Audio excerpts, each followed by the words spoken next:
Assalamualaikum warahmatullahi wabarakatuh. Jumpa lagi bersama saya Ego MDR Channel. Selamat pagi, salam sehat selalu buat para sahabat, para pemirsa dimanapun Anda berada. Di sini saya akan sharing apa sih makhluk sosial itu. Makhluk sosial dalam artian suatu hubungan timbal balik antara makhluk yang satu dengan makhluk yang lainnya. Dan makhluk sosial sendiri bahwasanya manusia tidak akan hidup tanpa bantuan orang lain. Jadi disitulah yang dimaksud dengan hubungan timbal balik, saling menguntungkan antara yang satu dengan yang lainnya. Baik secara fisik, baik secara pemikiran, dan lain sebagainya. Tentunya manusia hidup ini tidak akan bisa hidup sendiri. Hidup di situ bergantung atau saling menggantung, saling berinteraksi antara satu dengan yang lainnya, baik di dalam keluarga, masyarakat, dan bersosialisasi dengan orang lain. Tentunya kita mempunyai suatu kedudukan, mempunyai suatu posisi di situ karena ada orang lain. Tanpa ada motivator, tanpa ada dukungan, tanpa ada yang membutuhkan, kita tidak akan bisa untuk memiliki posisi tersebut. Maka dari itu kita harus benar-benar menyadari bahwasanya manusia ini tidak hanya sebagai makhluk individual. Tentunya selain itu manusia ini sebagai makhluk sosial, di mana makhluk sosial ini manusia tidak akan hidup tanpa bantuan orang lain. Salah satu contoh, apabila kita mendapatkan suatu permasalahan yang pertama masalah diri kita, masalah keluarga, bahkan masalah tentang masyarakat. Beda dengan masalah-masalah lain. Tentunya dalam permasalahan tersebut yang kita miliki, kita tidak bisa untuk menampung di dalam pikiran kita, di dalam diri kita. Karena kenapa? Apabila kita menampung permasalahan yang ada, semua permasalahan di situ akan membuat kita ini depresi. Karena kita ini juga mempunyai alam di luar kesadaran kita. Satu contoh,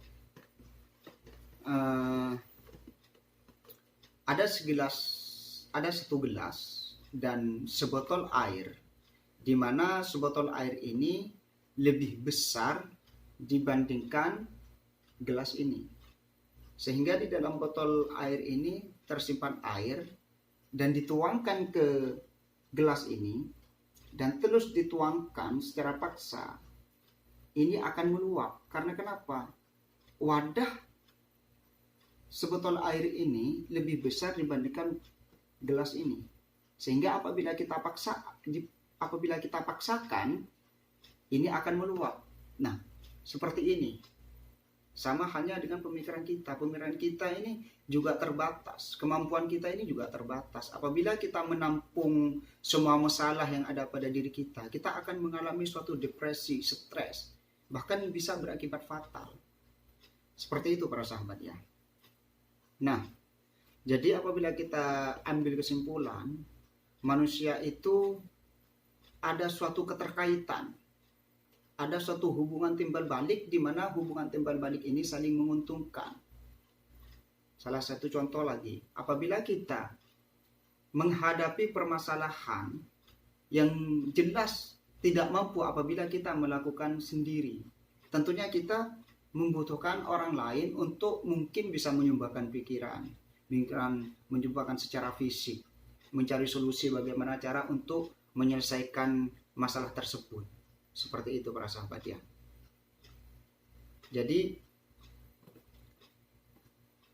di dalam kehidupan manusia ini tidak bisa hidup dengan sendirinya. Tentunya kita butuh makan, butuh minum, butuh bermain, berpakaian dan lain sebagainya. Di situ karena adanya orang lain. Jadi ada suatu hubungan timbal balik yang menguntungkan. Hubungan atau ketergantungan di dalam kehidupan manusia di situ emang benar-benar dibutuhkan. Apabila kita mendapatkan suatu masalah banyak, kita tidak bisa untuk menahannya sendiri. Walaupun kita mencoba untuk menyimpan dan menghilangkan seakan-akan saya tidak mempunyai masalah. Kita akan buang setelah mendapat masalah ini, kita hilangkan dengan perasaan sendiri. Tapi sebenarnya hal semacam itu tidak bisa karena kita mempunyai alam di luar kesadaran kita. Tentunya apabila kita tidak kuat menampung, tapi kita memaksakan, tidak meluapkan, tidak bercerita terhadap orang lain. Kita mempunyai ruang kesadaran atau di luar kesadaran kita. Apabila kita tidur, kadang kita mengigau. Itulah salah satu kekesalan atau ketidakmampuan kita untuk menampung permasalahan yang ada pada diri kita keluar di saat kita tidur, di luar kesadaran kita. Ngigo dengan sendirinya tanpa kita sadari. Seperti itu para sahabatnya. Jadi apabila kita mempunyai suatu masalah, baik masalah pribadi maupun keluarga maupun masalah bermasyarakat atau bersosialisasi dengan orang lain, tentunya kita jangan sampai menampungnya atau memaksakan untuk tidak mengeluarkan, tidak mengeluapkan. Kita harus bercerita. Dan bercerita terhadap orang lain tentunya jangan sampai salah memilih. Kita harus bercerita kepada orang yang berilmu dan bisa dipercaya. Karena apabila kita salah menceritakan, bukan penyelesaian yang kita dapat, melainkan permasalahan yang akan bertambah. Apabila kita curhat atau memilih tempat curhat atau orang yang berilmu, tentunya di situ akan mengasih suatu saran atau mengasih suatu solusi bagaimana cara untuk menyelesaikan permasalahan yang ada pada diri kita. Dan apabila kita sudah meluapkan kekesalan, kebencian, permasalahan yang ada di dalam kita, tentunya kita ini akan merasa ringan, merasa tidak terbebani.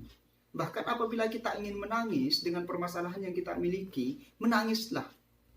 Keluarkan dengan cucuran air mata agar pikiran kita ini bisa tenang, bisa terluapkan. Seperti itu para sahabat, bahwasanya kita itu hidup itu bersosialisasi tidak hanya sebagai makhluk individual, melainkan juga sebagai makhluk sosial, bahwasanya manusia ini tidak bisa hidup tanpa bantuan orang lain. Seperti itu para sahabat. Cuma ini yang bisa sampaikan untuk konten video kali ini. Jangan lupa untuk like, comment, subscribe, tekan tombol loncengnya agar tidak ketinggalan dengan konten-konten video selanjutnya. Akhirul kalam, wassalamualaikum warahmatullahi wabarakatuh.